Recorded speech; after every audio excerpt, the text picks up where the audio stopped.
पश्चिम बंगोपसागर सृष्टि है अवपात। गोपालपुर ठारू पूर्व और दक्षिण पूर्व दिगरे 260 किमी, पारादीप ठू 290 किमी एवं दीघा ठारू 410 किमी दूर में केन्द्रीभूत।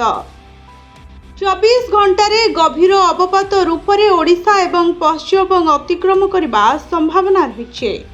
यह प्रभाव रे राज्य रे 11 तारीख पर्यंत लगी रहिबो वर्षा।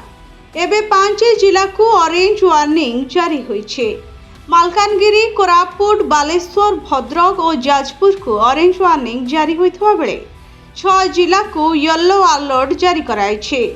आसंता काली कटक, खोर्धा, पुरी, नयागढ़, बौद्ध, कंधमाल, गंजाम, गजपति और कलाहांडी अति प्रबल प्रबल वर्षा पाई ऑरेंज वार्निंग जारी कराइछे।